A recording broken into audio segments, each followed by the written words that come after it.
Bienvenidos y bienvenidas. Esta es una nueva emisión de Horizonte Sur Global, el espacio de política internacional que transmite por la pantalla de Barricada TV.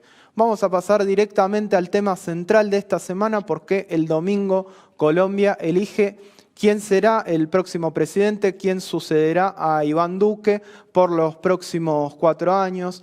Fue hace 3 semanas la primera vuelta, allí ganó Gustavo Petro, el candidato de la coalición progresista Pacto Histórico. Quien será su contrincante es Rodolfo Hernández, un candidato de derecha que es conocido como el Trump colombiano. Decía, estas elecciones de primera vuelta fueron hace 3 semanas. Allí una de las sorpresas fue que el uribismo quedó en tercer lugar, su candidato Fico Gutiérrez no ingresó al balotaje. Sin embargo, con rapidez, al conocerse los resultados, desde este espacio, el de Álvaro Uribe y también del presidente Duque, decidieron decididamente y de manera explícita apoyar a Rodolfo Hernández en las elecciones que se realizarán este fin de semana. Vamos a caracterizar brevemente a ambos contrincantes. Por un lado está Petro, como decía, él fue alcalde de Bogotá. Propone una reforma profunda del Estado que está hace décadas cooptado por el neoliberalismo. Hay que mencionar que Colombia es uno de los países que históricamente más alineado y a su vez más intervenido está por parte de los Estados Unidos. La fórmula que integra Gustavo Petro, la fórmula del pacto histórico, se completa con Francia Márquez. Ella es una dirigente afro que levanta las banderas del feminismo y del ambientalismo. Del otro lado hay un candidato tal vez para algunas más complejo de leer. Rodolfo Hernández es un candidato de derecha que se presenta como antisistema, pese a que él también fue alcalde, en su caso fue de Bucaramanga. Es un empresario millonario, devenido en TikToker. Bueno, se presenta, como decía, como el Trump colombiano, se lo suele presentar como un antisistema. Más allá de las diferencias y matices que puede llegar a tener con el uribismo, hay que mencionar que Rodolfo Hernández no significa una alternativa frente a los sectores de poder. Además, algo que es importante aclarar es que Hernández no tiene partido propio ni fuerza real en el Parlamento.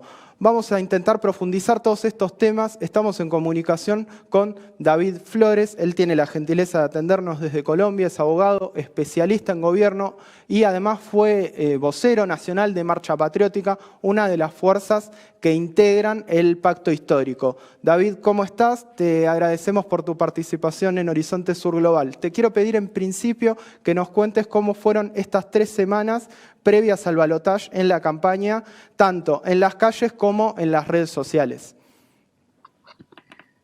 Bueno, estas 3 semanas han estado marcadas, yo diría en primer lugar por, digamos, un replanteamiento y unos esfuerzos que están haciendo las diferentes campañas y por supuesto la nuestra, la del Pacto Histórico, por ganar en segunda vuelta. En nuestro caso, digamos, ese esfuerzo gira en torno a poder ampliar la votación en los lugares donde ya ganamos, particularmente en Bogotá, en la costa Caribe y en la costa Pacífica, que son lugares donde tuvimos una votación muy importante, pero que consideramos puede crecer mucho más y esperamos que el domingo aumente considerablemente. En segundo lugar, un esfuerzo porque nuestro mensaje le llegue más a las mujeres, y esto pues teniendo en cuenta que nos enfrentamos a un candidato absolutamente misógino, machista, homofóbico, que ha desarrollado y ha dicho todas las cosas posibles en contra de las mujeres de nuestro país, y en contra de las diversidades sexuales, y también recuperar una franja importante del voto en las y los jóvenes de Colombia que pues, votan masivamente por el pacto histórico, pero que consideramos pueden sobre todo aumentar su participación. Y en tercer lugar, pues enviar unos mensajes también muy importantes, y es que Gustavo Petro, a diferencia de Rodolfo Hernández, es un hombre que conoce el Estado, que conoce las principales problemáticas del país, que es un hombre que está absolutamente preparado para dirigir Colombia, igual que su fórmula vicepresidencial, que Francia Márquez, que es una mujer que desde su liderazgo social conoce las regiones, conoce las realidades colombianas, eh, y que finalmente pues somos la apuesta más importante. Eso yo diría por un lugar. En segundo lugar, nos hemos enfrentado a un ataque de guerra sucia, despiadado. Se han conocido unos videos que se obtuvieron ilegalmente.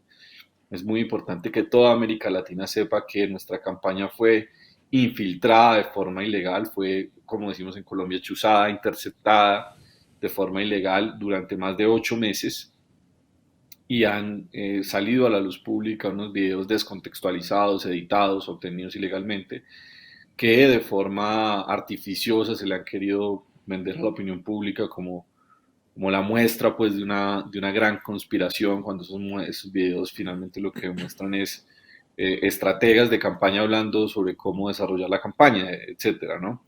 Y por último, pues un candidato, Rodolfo Hernández Escondido, que se niega a dar entrevistas porque cada vez que habla comete errores, dice, si me permiten la expresión, estupideces.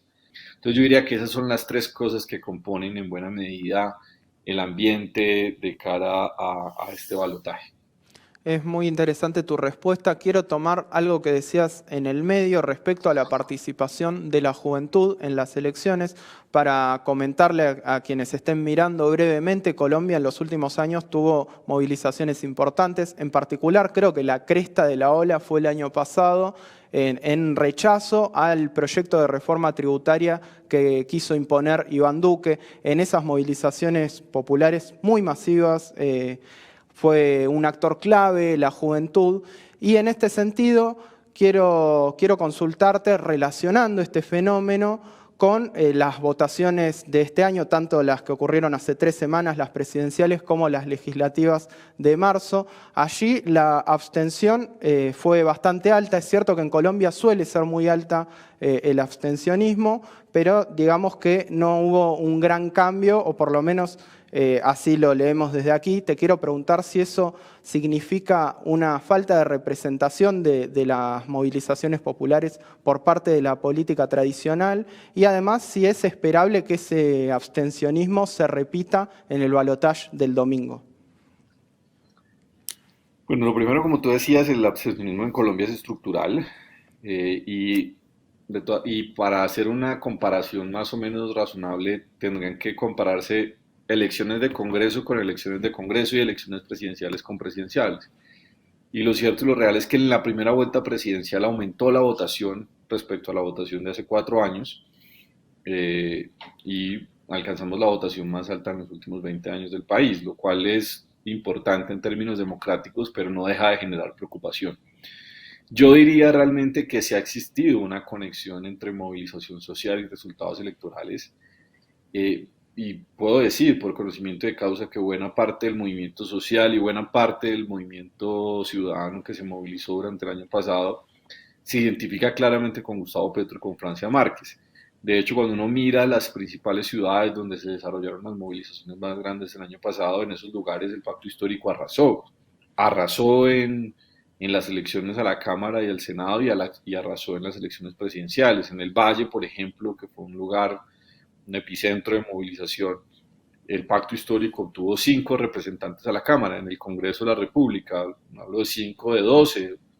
En Bogotá obtuvo 7, en el Huila ganó las elecciones. Es decir, creo que sí hay una correlación afortunada por fin entre movilización social y resultados electorales. Eso me parece que es un elemento importante, y tanto así lo entiende la derecha y el establecimiento, que a 3 días de las elecciones, el día de ayer, se presentan capturas masivas contra jóvenes de diferentes ciudades del país que protagonizaron estas movilizaciones, como una forma de amedrentar a la ciudadanía, como una forma de provocarla antes de las elecciones, y como una forma de enviar miedo en la perspectiva de lo que en teoría pudiera pasar el domingo, ¿no? Claro que podemos ganar varios votantes, y yo estoy seguro que ya lo hemos logrado.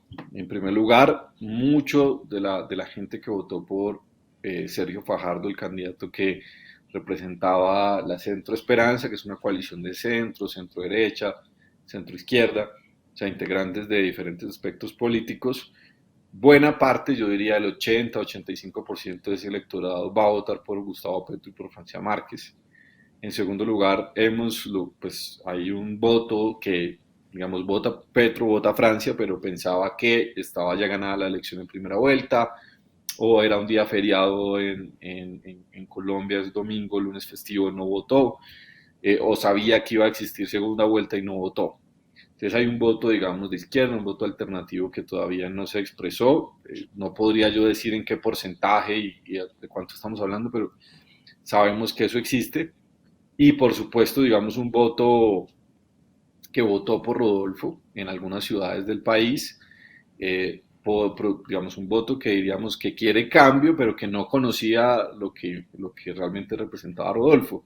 Y que una vez Rodolfo pasa a segunda vuelta, se ponen todas las lupas sobre él, empiezan a salir sus videos, empieza a conocerse sus escándalos de corrupción, la forma en la que maltrataba a las mujeres, la forma en la que maltrataba a sus empleados, la forma en la que el uribismo y el conjunto del establecimiento lo ha arropado. Muchos de esos votos se vienen para acá. Yo les pongo un ejemplo. El senador más votado de la Alianza Verde, un partido de centro izquierda en Colombia, eh, hizo campaña con Rodolfo Hernández en la primera vuelta y tan pronto vio que el uribismo acompañó a Rodolfo para la segunda, dijo, no voy con Rodolfo, voy con Gustavo Petro y Francia Márquez. Entonces esto que hace este senador, pues lo están haciendo muchos ciudadanos y muchas ciudadanas en Colombia en este momento. Es interesante también tu análisis. Te quiero llevar, mencionabas recién al uribismo, me da el pie directo a la siguiente pregunta. Es cierto que en las elecciones de hace 3 semanas el uribismo no llegó ni al segundo puesto, no entró al balotaje, tuvo una mala performance electoral. Sin embargo, también es cierto que constituyen en buena medida el poder real, que están en los factores de poder tanto del Estado como por fuera del Estado, y te quiero consultar qué rol puede jugar el uribismo en un próximo gobierno, ya sea de Hernández o de Petro, ¿no? Si puede ser un condicionante. Sí, sin duda, digamos, es muy importante que para quienes leen a Colombia que entiendan que estamos en una transición política, que esa transición política en mucho se debe al acuerdo de paz. Y que parte fundamental de esa transición política es que la fuerza política que había dominado el espectro durante 20 años, hoy ya no es la más fuerte. Y eso hay que decirlo, digamos, el uribismo como expresión política no es la más fuerte en Colombia, pero no quiere decir que haya dejado de existir, como se ha dicho en algunos análisis, y no quiere decir que ya no tenga poder, ¿no? Y ha encontrado en Rodolfo Hernández la posibilidad de reencaucharse y de estar, digamos, ya no poner la cara de uno de sus líderes, pero sí desarrollar buena parte de sus políticas, ¿no? De seguir impulsando el neoliberalismo, seguir garantizando la impunidad de los crímenes de Estado, y seguir, digamos, en una perspectiva de enriquecimiento de los sectores mafiosos que han respaldado y que han compuesto históricamente el uribismo. Entonces, en un gobierno de Rodolfo Hernández, sin duda vamos a ver representado, si llegase a darse esa realidad, un gobierno de Rodolfo Hernández gobernando de la mano del uribismo, ha dicho claramente que, por ejemplo, Federico Gutiérrez podría estar en su gabinete, y seguramente muchas de las personas que han gobernado con el uribismo y que sobre todo han implementado las políticas del uribismo podrían estar en ese gobierno, ¿no? De todas maneras, el uribismo tiene poder local, tiene representación política parlamentaria y eso pues no se desconoce y además, como tú bien lo mencionabas, pues tienen buena parte del poder real del Estado, tienen controlan la Fiscalía General de la Nación, controlan la Procuraduría, que son entes muy poderosos y que el próximo gobierno de entrada no podrá influir mucho sobre eso. Entonces, digamos, ahí habrá una... si ganamos nosotros y nosotras, seguramente pues el uribismo hará una férrea oposición y una oposición que en mi opinión no será democrática, ¿no? Porque el problema no es que hagan una oposición democrática en el Congreso, en la movilización, sino que en mi opinión será una oposición antidemocrática que utilizará su poder en el Estado para perseguir disciplinariamente y penalmente a las fuerzas que componemos el pacto histórico, que además utilizará su fuerza, digamos, en algún sector del empresariado para sabotear económicamente, eh, y, digamos, para hacer el mayor ejercicio de desgaste político y de diversa índole a nuestro gobierno. Entonces, sin duda, si bien ya no son la fuerza política principal, si ya no son la fuerza política que articula el conjunto del campo político, por decirlo de alguna forma, eh, van a ser una fuerza muy importante, bien sea que gane Rodolfo Hernández o bien sea que ganemos nosotros, como esperamos que suceda. David, para finalizar, te quiero pedir que nos cuentes qué se puede esperar, ¿no? Caracterizar brevemente de qué se tratan ambos modelos de país. Mira, además hago parte del equipo programático, soy, digamos que, responsable de dinamizar el tema de paz. Y podría decirte esto, el programa que nosotros le hemos presentado a la sociedad colombiana, el programa del Pacto Histórico, el programa de Petro y de Francia Márquez, es un programa que le propone transitar. ¿Transitar de qué a qué? Transitar de una economía improductiva a una economía productiva, es decir, a una economía que ya no dependa únicamente de la extracción de minerales, que promueva la industria, que promueva la agroindustria, que promueva la generación de empleo, la generación de riqueza, la distribución más igualitaria de esa riqueza. Un modelo que le permite al país transitar de un modelo depredador de la naturaleza a un modelo que ponga en el centro las preocupaciones ambientales, la preocupación por la crisis climática, un modelo de país que transite del autoritarismo a la democracia, y ahí hay varios elementos en eso, y un modelo de país que transite de la guerra permanente a la paz total.